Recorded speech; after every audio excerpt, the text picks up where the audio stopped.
जय मित्रांनो, मी खाटिक सर विराय अकॅडमीतर्फे ह्या व्हिडिओचे रेकॉर्डिंग करतोय, ज्यामध्ये आपण येत्या राष्ट्रीय मिलिटरी स्कूलच्या जी परीक्षा असणार आहे त्याचे नियोजन कशा पद्धतीने करायला हवंय, तर ह्याविषयी या व्हिडिओच्या माध्यमातून चर्चा करणार आहे. तर मी सर्व पालकांना एक विनंती करतो, एका व्हिडिओ शेवटपर्यंत बघा मित्रांनो, कारण आज शेवटचा जो व्हिडिओ असणार आहे या परीक्षेसंबंधातला, जे परीक्षेचे आपण नियोजन करणार आहोत, तर त्या संबंधातला व्हिडिओ अतिशय महत्त्वाचा आहे. तर एकही मिनिट कोणी स्किप करायची नाही, खूप महत्त्वाचा व्हिडिओ असणार आहे. तर आपल्याकडनं कोणतीही गंभीर चूक नको व्हायला पाहिजे, यासाठी एक सावधगिरीचा उपाय म्हणून आपण या व्हिडिओला बघू शकतो. तर मी लगेच सुरुवात करतोय. ओके. तर मित्रांनो, राष्ट्रीय मिलिटरी स्कूल इयत्ता 6वी ही जी परीक्षा आहे, याचे नियोजन आपण कशा पद्धतीने करायला हवंय, याविषयी आजच्या व्हिडिओच्या माध्यमातून चर्चा करणार आहे. तर आपण सर्वांना माझी एक विनंती आहे का प्रत्येक पालकाने आणि विद्यार्थ्याने आपण कोणत्या इयत्तेमध्ये ते टाईप करा प्लीज खाली.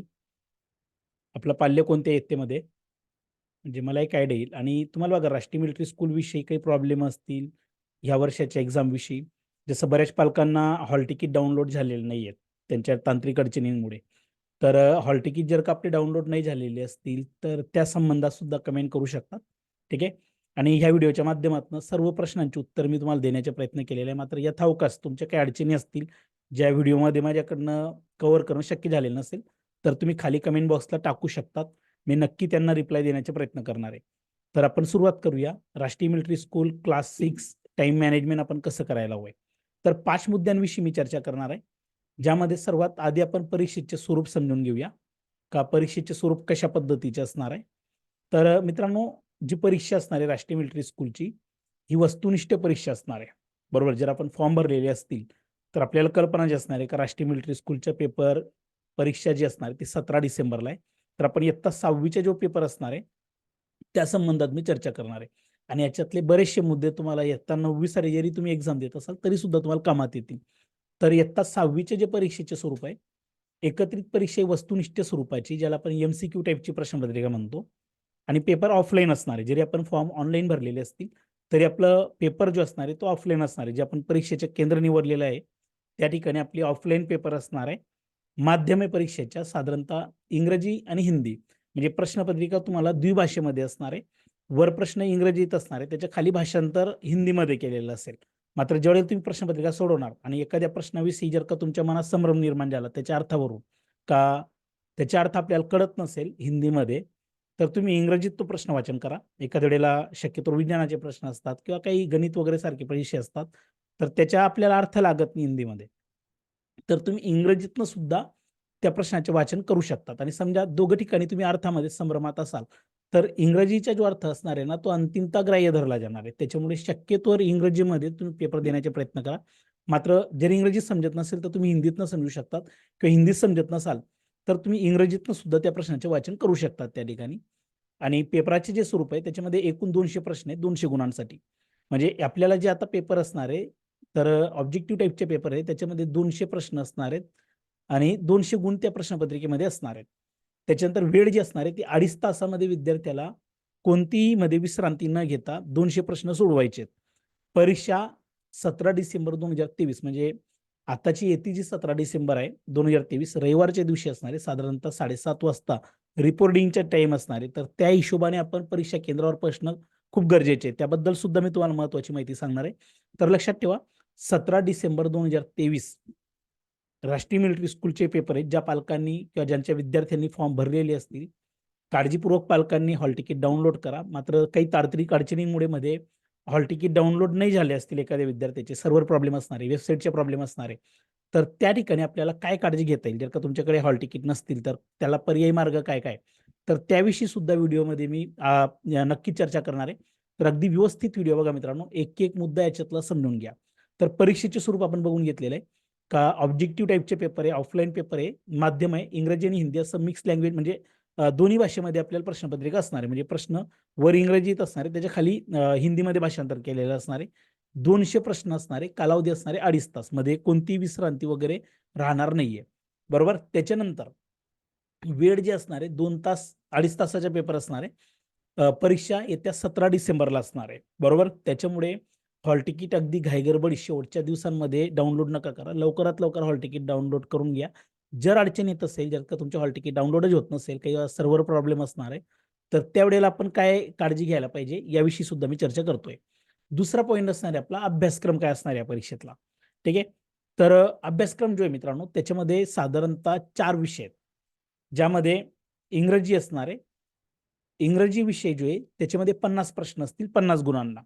आणि इंग्रजी विषयाचे गुण फक्त पात्रता गुण आहेत. म्हणजे मेरिट ठरवत असताना इंग्रजी विषयाचे गुण हे ग्राह्य धरले जाणार नाहीयेत.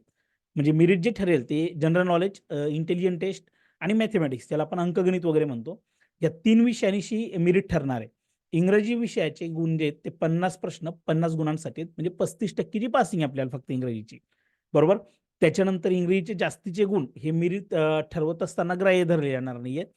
त्याच्यानंतर जनरल नॉलेज 50 प्रश्न 50 गुणांसाठी असणार आहे. 40% ची पासिंग जनरल नॉलेजची. त्याच्यानंतर इंटेलिजंट टेस्ट जे असणार आहे, ज्याला आपण बुद्धिमत्ता चाचणी वगैरे म्हणतो किंवा आय-टी सुद्धा म्हणतो. आय-टी म्हणजे इंटेलिजंट टेस्ट, इन्फॉर्मेशन टेक्नॉलॉजी वगैरे नाहीये. तर 50 प्रश्न 50 गुण 40% याच्या सुद्धा पासिंग असणार आहे. त्याच्यानंतर मॅथेमॅटिक्स जे अंकगणित असणार आहे, अंकगणिताचे 50 प्रश्न असणार आहेत 50 गुणांसाठी. 40% ची पासिंग आपल्याला अंकगणिताची असणार आहे. तर अशा पद्धतीने एकूण जी प्रश्नपत्रिका असेल ती 200 प्रश्नांची असणार आहे आणि 200 गुण त्याला असणार आहेत. म्हणजे थोडक्यात 200 प्रश्न विद्यार्थ्याला साधारणतः 2.5 तास म्हणजे 150 मिनिटांमध्ये सोडवायचे आहेत. तर याच्यात आपण आवर्जून एक मुद्दा लक्षात ठेवायला हवाय. तो म्हणजे प्रत्येक विषयाची आपल्याला पासिंग सुद्धा काढायचे आहेत आणि एकत्रित परीक्षेमध्ये आपल्याला जास्तीत जास्त गुण सुद्धा घ्यायचे आहेत. परीक्षेचे माध्यम आहे इंग्रजी आणि हिंदी. म्हणजे आपल्याला द्विभाषेमध्ये प्रश्नपत्रिका असणार आहे. मी तुम्हाला आधीच सांगितलं. हे थोडक्यात आपल्याला मराठीमध्ये किंवा इतर आपल्या प्रादेशिक लँग्वेजमध्ये हा पेपर देता येणार नाहीये. तर हा मुद्दा आपण नक्की लक्षात ठेवा या ठिकाणी. त्याच्यानंतर तिसऱ्या नंबरचे पॉईंट असणार आहे आपला ते म्हणजे महत्त्वाचे साहित्य. का परीक्षेला जात असताना आपण कोणकोणते साहित्य सोबत ठेवणं खूप गरजेचे आहे. तर मित्रांनो साधारणतः ॲडमिट कार्ड आपल्याला लागणार आहे. मात्र वेबसाईटला मध्ये-मध्ये प्रॉब्लेम येतोय किंवा काही पालकांचे डाउनलोड झाले असतील प्रवेशपत्र, की ज्याला आपण ॲडमिट कार्ड म्हणतो आणि काही पालकांचे किंवा पाल्यांचे ॲडमिट कार्ड डाउनलोड झालेले नसतील. तर मग अशा पाल्यांसंबंधात काय महत्त्वाची सूचना आहे त्याबद्दल सुद्धा मी चर्चा करतो. तर सर्वात आधी आपण प्रवेशपत्र डाउनलोड करून ठेवा. जे पाहिजे आपल्याकडे प्रिंटेड फॉर्मॅटमध्ये. तुम्ही कलरमध्ये त्याला डाउनलोड करू शकतात किंवा जे साधी प्रिंट सुद्धा तुम्ही घेऊ शकता त्या ठिकाणी. त्याच्यानंतर महत्त्वाच्या साहित्यामध्ये आपल्याला ब्लॅक पेन लागणार आहे किंवा ब्लू पेन लागणार आहे. बरोबर? असं काही चालणार नाही का अर्धी उत्तरपत्रिका तुम्ही ब्लू पेनमध्ये ठेवली आणि अर्धी तुम्ही ब्लॅक पेनमध्ये ठेवली. तर एक तर ब्लॅक पेन घ्या किंवा ब्लू पेन ठेवा. बरोबर? म्हणजे एकाच रंगाच्या पेनमध्ये तुम्हाला ओएमआर आन्सर शीटवर उत्तरं गोल करायची आहेत. ठीक आहे. शक्यतो मी तुम्हाला सजेस्ट करणार आहे की तुम्ही ब्लॅक पेन ठेवा. ठीक आहे. 2 पेन ठेवायचे एकाच रंगाची. मग तुम्ही दोघेही ब्लॅक ठेवू शकतात किंवा दोघेही निळे ठेवा. म्हणजे समजा एखाद्या वेळेला ऐन वेळेला एखादा पेन नाही चालला, तर आपल्याकडे ऑप्शन म्हणून दुसरा पेन असायला पाहिजे. यासोबत मी अजून एक मुद्दा सांगेन, इंक पेन असणार आहे, म्हणजे शाईचा पेन असेल किंवा मग जेल पेन असणार आहे, तर तो पेन वगैरे घेऊ नका.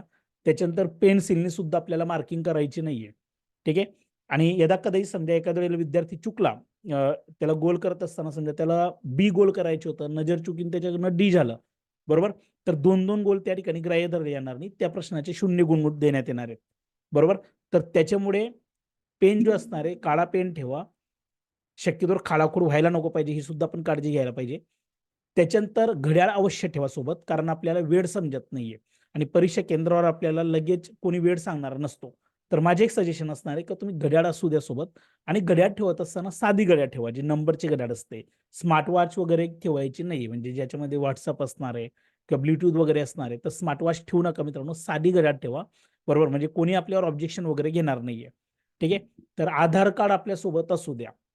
त्याच्यानंतर 2 पासपोर्ट फोटो ठेवायचे आहेत आणि ॲप्लिकेशन फॉर्मचे सुद्धा प्रिंट मारून ठेवा. आता 3 मुद्दे मी ॲडिशनल सांगितलेले आहेत तुम्हाला. त्याचे कारण असं आहे, काही मुलांचे आहेत ना, ॲडमिट कार्ड अपलोड झालेले नाहीयेत. मग त्यांच्यासाठी त्यांनी वेबसाईटला एक सूचना दिलेली आहे, की ज्या मुलांचे ॲडमिट कार्ड नसतील, तर त्यांना त्या ठिकाणी आहे ना, त्यांचे एक आयडी प्रूफ त्यांच्याकडे पाहिजे. त्याच्यानंतर 2 पासपोर्ट फोटो असायला पाहिजेत. जे तुम्ही डॉक्युमेंट अपलोड केलेले आहेत, ते डॉक्युमेंटची प्रिंट तुमच्याकडे पाहिजे. ॲप्लिकेशन फॉर्मची प्रिंट पाहिजे आणि सर्व ओरिजिनल ठेवायचे. आधार कार्ड ओरिजिनल पण ठेवा आणि त्याचे 1-2 झेरॉक्स प्रत पण सोबत असू द्या. 2 पासपोर्ट फोटो ठेवा रंगीत साईजचे, जे तुम्ही अपलोड केलेले आहेत त्यावेळेला. तर त्याच्यापैकी 2 पासपोर्ट फोटो सोबत असणं गरजेचे आहे. ॲप्लिकेशन फॉर्मची प्रिंट अवश्य ठेवा.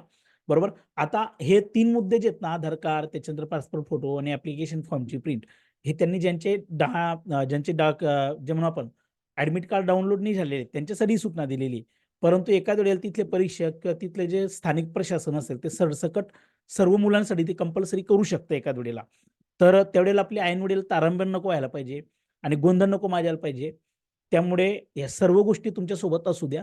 सोबत विद्यार्थ्यांना एखाद्या वेळेला पाण्याची बॉटल लागत असते, तर ती सुद्धा सोबत असू द्या. रुमाल असणारे हातरुमाल वगैरे या छोट्या-छोट्या गोष्टी आहेत अगदी. तर हे आपल्या बॅगमध्ये नक्की तुम्ही तुमच्या जवळ बाळगू शकतात. त्याच्यानंतर 4थ्या नंबरचा मुद्दा असणार आहे आपला, तो विषयनिहाय नियोजन आपण कशा पद्धतीने करायला हवंय. तर मित्रांनो, विषयनिहाय नियोजन जर म्हटलं, तर इंग्रजीला 50 प्रश्न असतात, 50 गुणांसाठी. म्हणजे आपण सिलेबसकडे एक नजर टाकूया, का इंग्रजी विषयावरचे आपल्याला 50 प्रश्न असतील 50 गुणांसाठी. त्याच्यानंतर जनरल नॉलेज ज्याला आपण जी-के म्हणत असतो, त्याचे 50 प्रश्न असतील 50 गुणांसाठी. इंटेलिजंट टेस्ट ज्याला आपण बुद्धिमत्ता चाचणी सुद्धा म्हणत असतो, त्याच्यावरचे 50 प्रश्न 50 गुणांसाठी असतील. मॅथेमॅटिक्स ज्याला आपण अंकगणित म्हणत असतो, त्याच्यावरचे 50 प्रश्न 50 गुणांसाठी आहेत. बरोबर? तर हे 4 विषय असणार आहेत आणि शेवटचे 10 मिनिटं आपण पेपर रिव्हिजनसाठी द्यायला हवे.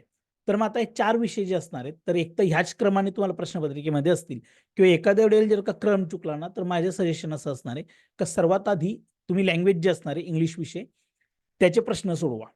बरोबर? त्याच्यानंतर दुसऱ्या नंबरला तुम्ही जनरल नॉलेजचे प्रश्न सोडवा. 3 नंबरला बुद्धिमत्ता चाचणीचे प्रश्न सोडवायला पाहिजेत आणि सर्वात शेवटी तुम्ही अंकगणिताचे प्रश्न सोडवा. मग आता हाच क्रम ठेवणं का गरजेचे आहे? बऱ्याच वेळेस समजा गणिताचे प्रश्न असे असतात, एखादा प्रश्न 5-7 मिनिटं घेत असतो, एखादा प्रश्न 2-3 मिनिटं घेतो, काही प्रश्न काही सेकंदातच सुटत असतात. तर मग एखाद्या वेळेला वेळखाऊ विषय बुद्धिमत्ता आणि गणित, जर आपला बराचसा वेळ इथे इन्व्हेस्ट झाला आणि आपल्याकडे अगदी काही मिनिटं असतील शेवटी पुरेसा वेळ नसेल, तर त्यावेळेला आपली तारांबळ उडू शकते. त्याच्यामुळे विथिन टाईममध्ये सुटणारे जे विषय आहेत ते इंग्लिश आणि त्याच्यानंतर जनरल नॉलेज याला सोडवा. याच्यासाठी जर का आपण वेळेची विभागणी बघितलं, तर साधारणतः आपल्याकडे 2.5 तासांचा वेळ आहे. म्हणजे 150 मिनिटांचे आपल्याकडे नियोजन आहे. तर ते कसं? तर मित्रांनो, इंग्रजी विषयाला साधारणतः पात्रता गुण आहेत. म्हणजे इंग्रजी विषयाचे महत्त्व आहे की का याच्यामध्ये फक्त विद्यार्थ्याचे बेसिक इंग्लिश आहे का हा तपासण्याचा प्रयत्न त्यांनी केलेला आहे. म्हणजे पात्रता गुण याच्यामध्ये 50 गुणांपैकी फक्त 35% ची पात्रता आहे. म्हणजे याचा अर्थ 17.5 किंवा 18 गुण आपल्या विद्यार्थ्याला भेटायला पाहिजे. आणि त्याच्यापेक्षा जर का त्याला 40 गुण भेटत असतील किंवा 50 पैकी 48 भेटत असतील किंवा 50 पैकी 50 भेटत असतील, तर जास्तीचे गुण त्याचे मेरिटमध्ये ग्राह्य धरले जाणार नाहीयेत. बरोबर? तर याच्यावरून आपण असं नियोजन करू शकतो का 50 पैकी 50 प्रश्न आपल्याला गोल करायचे. आधीच सर्वात महत्त्वाचा मुद्दा हा आहे का एखाद्या प्रश्नाचे उत्तर जर का तुम्ही चुकलेत, तर आपल्याला नकारात्मक गुण पद्धत नाही म्हणजे निगेटिव्ह मार्किंग नाहीये या ठिकाणी. जसं एम-पी-एस-सी, यू-पी-एस-सीला असते आणि तुम्ही प्रश्न चुकलेत म्हणून दंड म्हणून तुमचे काही गुण वजा करण्यात येतील अशातला भाग नाहीये. त्याच्यामुळे 50 पैकी 50 प्रश्न इंग्रजीचे सुद्धा तुम्हाला गोल करायचे. त्याच पद्धतीने प्रत्येक विषयाचे. बरोबर? म्हणजे 200 पैकी 200 प्रश्न तुम्हाला गोल करायचेच आहेत. हे अगदी मनाशी खूणगाठ बांधायची आहे. बरोबर? आता पात्रता गुण कसं? का 35% ची पात्रता म्हणजे 18 गुणांची या ठिकाणी पात्रता आहे. म्हणजे साधारणतः 50 पैकी 50 प्रश्न तुम्ही गोल केलेत, तर मला नाही वाटत का तुम्ही इंग्रजी विषयामध्ये फेल होऊ शकता. थोडाफार तुमचा नक्की अभ्यास असणारच आहे. बरोबर? खूप इंग्रजी डिटेलच्या जरी नसेल तुमचं, थोडाफार बऱ्यापैकी अभ्यास केलेला असेल आणि तुम्ही पासिंग जरी काढलं, तरी या ठिकाणी पुरेसं होणार आहे. वेळ साधारणतः 50 प्रश्नांना 20 मिनिटांचा वेळ द्या मित्रांनो. म्हणजे 20 मिनिटामध्ये 50 प्रश्न सोडवण्याचे एक टार्गेट ठेवा. जेव्हा तुम्ही प्रश्नपत्रिका सोडवायला बसाल आणि त्यांनी बेल दिली का आता वेळ सुरू झालेला आहे तुमच्या, तर माझे एक तुम्हाला सजेशन असणार आहे का सर्वात आधी तुम्ही घड्याळ तुमच्या जवळ असायला पाहिजे आणि घड्याळ जर का असणार आहे, तर त्याचे तुम्ही 10 मिनिटं घड्याळांना पुढे करून घ्या. म्हणजे आपला माइंडसेट एक असणार आहे की आपण 10 मिनिटं पुढचा विचार करून प्रश्नपत्रिका सोडवणार आहोत. म्हणजे ऐन वेळेला तुम्हाला घाई गडबड होणार नाहीये. बरोबर? 10 मिनिटं आपले झालेले आहेत. ह्या हिशोबानेच तुम्ही प्रश्नपत्रिका सुरुवात करणार. बघा, महत्त्वाची सूचना आहे, घड्याळ जर का तुमच्या जवळ असणार आहे, तर 10 मिनिटं ते घड्याळचा वेळ पुढे करून घ्या. बेल दिल्यानंतर. बरोबर? आणि तिथून मग पुढच्या 20 मिनिटामध्ये तुम्हाला इंग्रजी सोडवायची आहे. त्याच्यानंतर इंग्रजीला 20 मिनिटं आणि इंग्रजी हा विषय गुणवत्ता यादी ठरवताना त्याच्यातले जास्तीचे गुण विचारात घेणार नाही. त्याच्यामुळे इथं फक्त आपल्याला पासिंग काढायची आहे. त्याच्यानंतर दुसरा जो विषय आपल्याकडे पहिल्या म्हणजे इंग्रजी विषयाला आपण फक्त 20 मिनिटं दिलेले आहेत. त्याच्यानंतर दुसरा जो विषय तो म्हणजे जनरल नॉलेज. आता जनरल नॉलेजला सुद्धा 50 प्रश्न आहेत, 50 गुण. मात्र या शेवटचे जे तिघ विषय आहेत, मग तो जी-के असू द्या किंवा इंटेलिजंट टेस्ट असू द्या किंवा मॅथेमॅटिक्स असू द्या, हे तिघ विषयांचे गुण मेरिट ठरवत असताना ग्राह्य धरले जाणार आहेत. बरोबर? मग जी-के विषयाचे जे गुण असणार आहेत ते 50 प्रश्न 50 गुण आहेत. याला आपण पात्रता गुण जे आहेत त्याच्यातले ते 40% आहेत. म्हणजे 50 पैकी 40% याचा अर्थ 20 प्रश्न आपले बरोबर यायला पाहिजेत. बरोबर? आणि 20 पेक्षा जास्त बरोबर आणण्याचे आपण नक्की प्रयत्न करायला हवे, कारण याच्यातले गुण आपले मेरिटमध्ये ग्राह्य धरले जाणार आहेत. साधारणतः 50 प्रश्न तुम्ही 20 मिनिटांमध्ये सोडवू शकता. आणि माझे एक सजेशन असेल, बरेच विद्यार्थी 2 राऊंडमध्ये प्रश्नपत्रिका सोडवतात. म्हणजे पहिल्या राऊंडमध्ये त्यांचं एक म्हणणं असतं की मला जे येतात ते मी सोडवेल, बरोबर, आणि त्याच्यानंतर नंतरच्या टप्प्यामध्ये जे मला आलेले नसतील त्यांना सोडवण्याचे प्रयत्न करा. तर मित्रांनो, 2.5 तास आहेत आणि 200 प्रश्न सोडवायचे. त्यातल्या त्यात या 200 प्रश्नांपैकी बुद्धिमत्ता चाचणीचे 50 प्रश्न आणि गणिताचे 50 प्रश्न, म्हणजे 100 प्रश्न तुमचे कॅल्क्युलेशनचे, आणि हे 100 आणि 100 प्रश्न वेळखाऊ आहेत. तर त्याच्यामुळे माझ्या अनुभवावरून तुम्हाला एक सांगतो का तुम्हाला सेकंड राऊंडला वेळ राहणार नाही. जे काही करायचे तुम्हाला पहिल्या राऊंडला इंग्रजीचे सुद्धा 50 प्रश्न सोडवा. म्हणजे जो प्रश्न आलेला आहे आपल्यासमोर त्याला एक तर ठरवा का आता आपल्याला पहिल्या राऊंडला ज्याला सोडवायचे. त्याच्यामुळे दुसऱ्या राऊंडसाठी इंग्रजीचे आणि जीकेचे प्रश्न पेंडिंग ठेवू नका. अजून एक सांगेल का जेव्हा तुम्ही प्रश्न सोडवणार त्याच्यातलं पूर्ण प्रश्न वाचन करायचे. बऱ्याच वेळेला आपण अर्धवट प्रश्न वाचन करतो आणि घाईगडबडीमध्ये म्हणजे अगदी उतावळी झाल्याप्रमाणे आपण काय करतो का कोणता तरी एक गोल करून घेतो. म्हणजे लाईटली प्रश्नपत्रिका सोडवायची नाही. पूर्ण प्रश्न वाचन करा.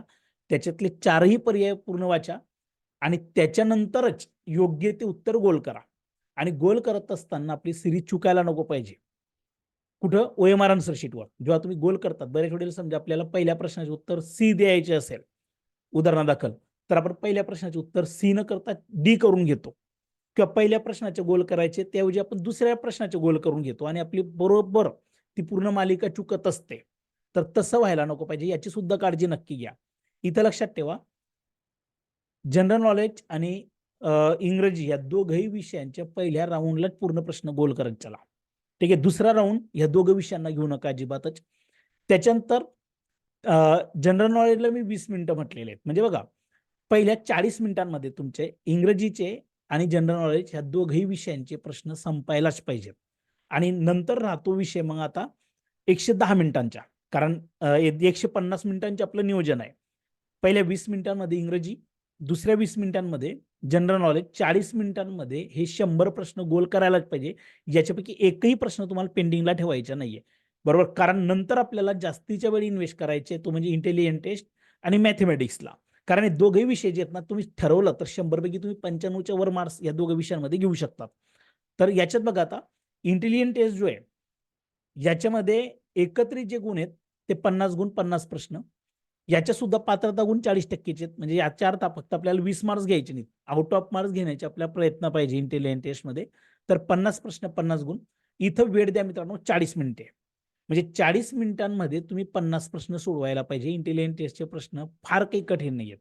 मी तुम्हाला काही मुद्दे सांगतो. याच्यातले तुमचे वेळ खाणारे जे टॉपिक्स असणार आहेत त्याच्यामध्ये ब्लड रिलेशन असणार आहे, त्याच्यानंतर सिटिंग अरेंजमेंट असणार आहे. सिटिंग अरेंजमेंटला कदाचित एखाद्या प्रश्न तुम्हाला 5 गुणांसाठी येत असतो, बरोबर. मग मात्र सिटिंग अरेंजमेंटचा जो प्रश्न असतो ना, ज्याला आपण बैठक व्यवस्था म्हणत असतो, तर बैठक व्यवस्थेचा एखादा प्रश्न विद्यार्थ्याच्या 10 ते 15 मिनिटं सुद्धा घेऊ शकतो.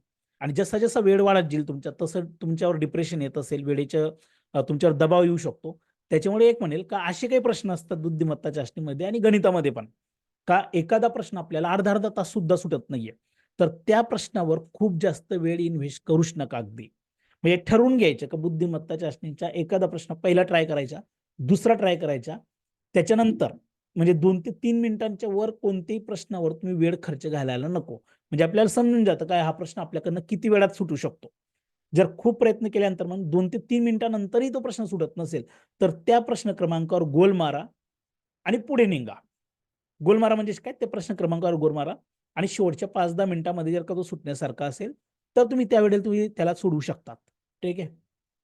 तर इथं लक्षात ठेवा, अंकगणित हा जो विषय असणार आहे, तर अंकगणित हा विषय साधारणतः अंकगणित जो विषय तो 50 प्रश्नांचा आहे. तर इथं लक्षात ठेवा, अंकगणिताचे पात्रता गुण जे आहेत ते 40% आहेत, बरोबर. म्हणजे 50 प्रश्नांपैकी तुमचे 20 प्रश्न बरोबर यायलाच पाहिजेत. त्याच्यानंतर वेळ जो असणार आहे अंकगणिताला तो 60 मिनिटांच्या वेळ द्या मित्रांनो, बरोबर. म्हणजे 60 मिनिटांमध्ये आपल्याला अंकगणिताचे 50 प्रश्न सोडवायचे आहेत. लक्षात ठेवा, याचे पात्रता गुण जरी 40%चे आहेत तरी इथं सुद्धा आपण अधिकाधिक गुण घेऊ शकतो जर ठरवलं आपण. तर जर तुमच्या चांगल्यापैकी अभ्यास झालेला असणार आहे तर अंकगणिताचे 50 प्रश्न आणि बुद्धिमत्ता चाचणीचे 50 प्रश्न म्हणजे 100 प्रश्नांपैकी तुम्ही 95च्या वर मार्क्स घेऊ शकतात. मात्र समजा इथं प्रश्नांचे सिलेक्शन आपलं व्यवस्थित व्हायला पाहिजे. मी आधीच सांगितलेलं आहे का या ठिकाणी 2 ते 3 प्रश्न असे असू शकतात. बुद्धिमत्ताचे 2 ते 3 प्रश्न आणि 2-3 प्रश्न गणिताचे. का एक-एक प्रश्न आपला 10-10 मिनिटं सुद्धा खाऊ शकतो. त्या प्रश्नांना ओळखणं खूप गरजेचं आहे. जर आपल्याला विथिन टाईममध्ये म्हणजे काय फार झालं, तर एखाद्या प्रश्नाला तुम्ही 2 ते 3 मिनिटं जास्तीत जास्त वेळ द्या. जर खूप जास्त वेळ तुम्ही इन्व्हेस्ट केलं, तर तुमच्या पूर्ण टाईम मॅनेजमेंट डिस्टर्ब होऊ शकतो. समजा एखाद्या प्रश्नाला तुम्ही गणिताच्या असू द्या किंवा बुद्धिमत्ताच्या असू द्या, 10 ते 15 मिनिटे जर काही इन्व्हेस्ट केले, तर तुमची पूर्ण प्रश्नपत्रिकेचं वेळेचे नियोजन पूर्णतः म्हणजे ढासळून जाणार आहे ते आणि तुमच्या हाताच्या बाहेर ती प्रश्नपत्रिका गेलेली असणार. म्हणजे तुम्हाला नंतर टाईम कव्हर करता येणार नाही. समजा तुम्हाला 4 ते 5 प्रश्न सोडवता आले नाहीत. बरोबर आणि 100 पैकी फक्त तुम्ही 95 प्रश्न सोडवलेत किंवा 90 प्रश्न सोडवलेत आणि ते पूर्ण बरोबर राहिलेत. तरी सुद्धा चालणार आहे आपल्याला. समजा 5 प्रश्न येतच नसतील तुम्हाला, तरी त्याच्या डोक्याला ताण जास्त घेऊ नका. 100 पैकी 95 बरोबर आलेत, 92 बरोबर आलेत, 91 बरोबर आलेत किंवा 90 आलेत, तरी चालेल आपल्याला. मात्र एखाद्या प्रश्नावर 10 ते 15 मिनिटं थांबणं हे खूप नुकसानदायक असणार आहे. ठीक आहे. तर हे नियोजन आपण गणित आणि बुद्धिमत्तेच्या बाबतीत खूप सावधगिरीने बाळगायला पाहिजे आणि हे पाळायला सुद्धा हवंय. त्याच्यानंतर बघा मित्रांनो, 60 मिनिटं मी तुम्हाला गणिताला म्हटलेले, 40 मिनिटं तुम्हाला बुद्धिमत्ता चाचणीला म्हटलेली, 60 आणि 40 100 मिनिटं होत आहेत. त्याच्यानंतर पुढचे जे नियोजन असणार आहे ते म्हणजे 40 मिनिटाचे आपलं इंग्रजीला 20 मिनिटं आणि 20 मिनिटं जनरल नॉलेजला. म्हणजे याच्यातले 40 मिनिटे आणि याच्यातले 50 आणि 50 100 मिनिटे. म्हणजे साधारणतः 60 आणि 40 100 मिनिटे आणि आधीचे 40 मिनिटे म्हणजे किती होत आहेत? 100 आणि 40 140 मिनिटे आणि शेवटचे 10 मिनिटे जे असतील ते रिव्हिजनसाठी ठेवा. मग या शेवटच्या 10 मिनिटांमध्ये OMR आन्सर शीट चेक करणे, का आपण सर्व प्रश्न गोल केलेले आहेत का? बरोबर. नजर चुकीने एखादा प्रश्न जो कठीण वाटत होता आपल्याला, तो आपण सोडवलेला नसेल तर त्याला गोल करणं बाकी असतं आपल्याकडनं. तर सर्व प्रश्न 100 म्हणजे 200 आणि 200 प्रश्न तुमचे गोल झालेले आहेत काय ते बघा. आता समजा एखाद्या वेळेला काय असतं, काही मुलं खूप प्रामाणिकपणा दाखवतात का मला अमुक-अमुक प्रश्न जमलेला नसेल, तर मी त्याला गोलच करत नाही किंवा त्याला सोडवतच नाही. तर मित्रांनो तुम्ही नाही सोडवला, तर तुम्हाला तरी 0 मार्क भेटणार आहेत आणि जर का तुक्क्याने जर का तो येत असेल, तरी तुम्हाला मार्क्स भेटणार आहेत.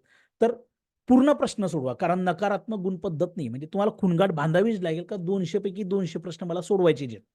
बरोबर? त्याच्यानंतर असणार आहे का OMR आन्सर शीट चेक करणं आणि सर्व प्रश्न आपले गोल झालेले आहेत का हे चेक करणं. त्याच्यानंतर कोणत्याही परिस्थितीत आपल्याला सिरीज चुकू द्यायची नाहीये. ठीक आहे. समजा तुमची सिरीज जर का चुकलेली असेल, तर तुम्ही साधारण सलग 10 ते 15 प्रश्नांची उत्तरं चुकीच्या ठिकाणी गोल केलेली असतील, तर तसं सुद्धा व्हायला नको. त्याच्यानंतर पुढचं आपलं नियोजन असणार आहे, ते म्हणजेच विषय नियोजन केलं आपण. ते सर्वात महत्त्वाचे म्हणजे लास्टचे 24 तास जे असणार आहेत, त्या 24 तासांचे नियोजन आपल्याकडे काय आहे? तर मित्रांनो लास्ट 24 तास जे असतील, त्याचे नियोजन 2 भागांमध्ये आपण करू शकतो. एक प्रथम 12 तास आणि नंतरचे 12 तास. पहिले 12 तासांमध्ये काय करायला हवंय, का बरेच पालक काय करतात, समजा तुम्ही तुमचे परीक्षा केंद्र पुण्याला असणार आहे आणि तुम्ही राहणार दूरचे असणार आहे, अगदी 400-500 किलोमीटर तुमचे गाव दूरचे असणार आहे. तर आपण काय करतो का समजा रविवारच्या दिवशी सकाळी 7:30 वाजता रिपोर्टिंग टाईम आहे त्या ठिकाणी. तर काही पालक आहेत ना, शनिवारी रात्री निघत असतील आणि खूप इमर्जन्सीमध्ये जातात. तर माझं एक म्हणणं आहे, का कमीत कमी तुम्ही 12 तास आधी त्या शहरामध्ये दाखल व्हाल. समजा तुमचे पुणे सेंटर असणार आहे किंवा इतर कोणते असणार आहे. तर त्या ठिकाणी पेपराच्या आधी 12 तास आधी पोहोचून जा आणि ते 24 तासांपैकी 12 तास जे असतील प्रवासातले, त्या ठिकाणी आपल्या विद्यार्थ्याच्या प्रवास जो असेल तो अगदी सुखरूप व्हायला पाहिजे. अगदी आरामदायी प्रवास व्हायला पाहिजे. त्याची पूर्ण झोप प्रवासात सुद्धा झालेली पाहिजे. म्हणजे अतिरिक्त त्याने जागरण करायला नको, त्याचे शरीर थकलेलं नको पाहिजे. कारण याचा निगेटिव्ह इम्पॅक्ट पेपरामध्ये नक्की होत असतो. त्याच्यानंतर विद्यार्थ्याची पूर्ण झोप पाहिजे. आधीच्या 12 तासात पण संतुलित आणि हलका आहार ठेवा. बऱ्याच वेळेला आपण बाहेरच्या शहरात जेव्हा जात असतो, तर हॉटेलमध्ये जेवण करत असतो. शिळं अन्न खाल्लं जात असतं. त्याच्यामुळे अपचन होण्याची शक्यता असते. विद्यार्थीचे ऐन वेळेला त्याला अपचन होऊ शकतं, त्याला उलट्या होऊ शकतात, बरोबर? त्याला ऐन वेळेला जुलाब लागू शकतात. तर तसं काही व्हायला नको पाहिजे. ती एक बारीक-सारीक तुम्ही काळजी नक्की घ्या.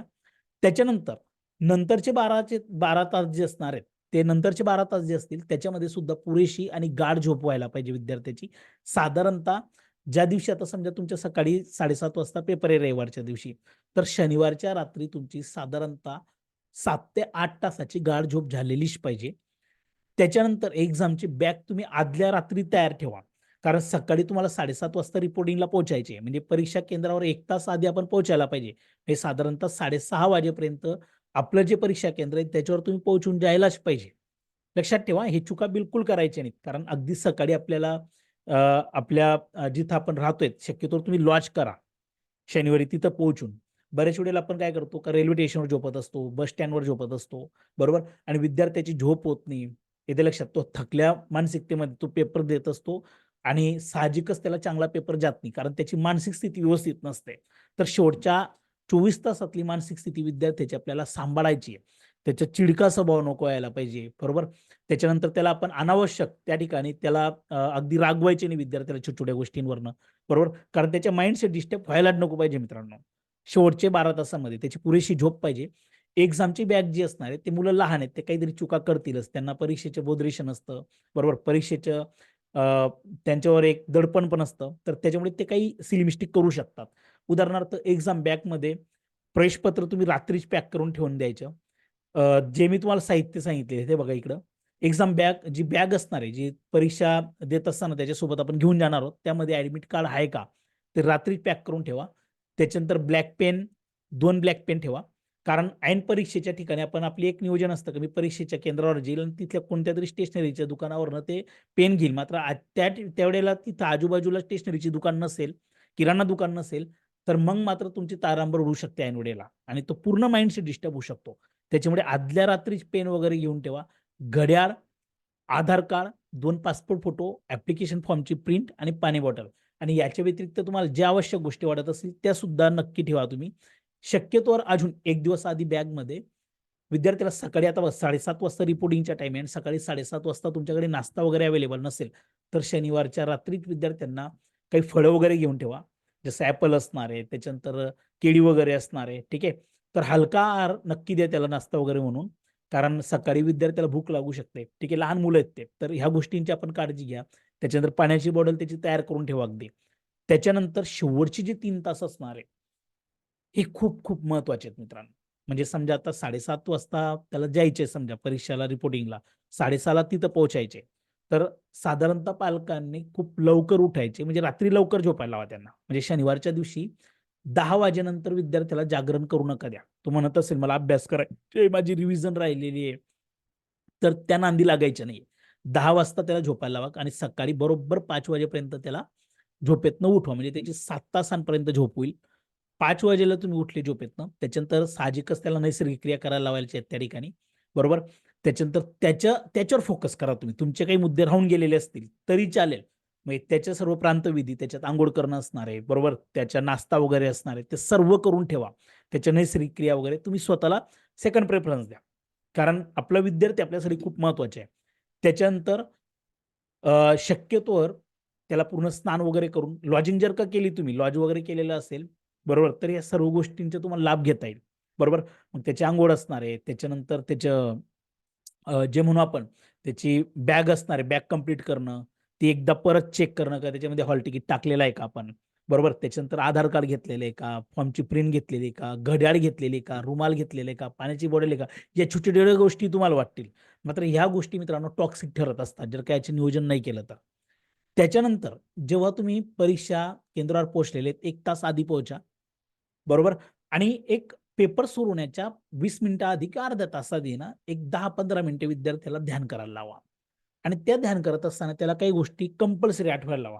उदाहरणार्थ, मला पेपर जो द्यायचा आहे, तो पेपर देत असताना मी पेपर व्यवस्थित सोडवतोय. सरांनी ज्या पद्धतीने नियोजन सांगितलेलं आहे, त्या पद्धतीने मला 150 मिनिटांचे नियोजन करायचे, या सर्व गोष्टींकडे लक्ष द्या. आणि या उपर जर काही मुद्दे राहिलेले असतील माझ्याकडनं, का सर हा मुद्दा राहिलेला आहे, बरोबर? तर कमेंट बॉक्सला नक्की तुम्ही तुमच्या कमेंट करा आणि आपलं YouTube चॅनल आवडलेलं असेल तर नक्की सबस्क्राईब करा. हा व्हिडिओ तुम्हाला माहितीपूर्ण वाटत असेल तर आपल्या मित्रांमध्ये शेअर करा. आणि जर आपण पुढच्या वर्षासाठी नियोजन करत असाल परीक्षेसाठी आणि जर विरा अकॅडमी तुम्हाला ॲडमिशन घ्यायची असेल तर माझ्या खाली डिस्क्रिप्शन बॉक्सला मी मोबाईल नंबर पण देणार आहे, की मी तोंडी सुद्धा सांगून देईल तुम्हाला का 98 34 82 87 72 या नंबरवर सुद्धा तुम्ही संपर्क करू शकता. तर हा व्हिडिओ आवडलेला असेल तर नक्की शेअर करा आणि आत्ताच आपल्या YouTube चॅनलला सबस्क्राईब करा, लाईक करा आणि शेअर करा. धन्यवाद. जय हिंद, जय महाराष्ट्र.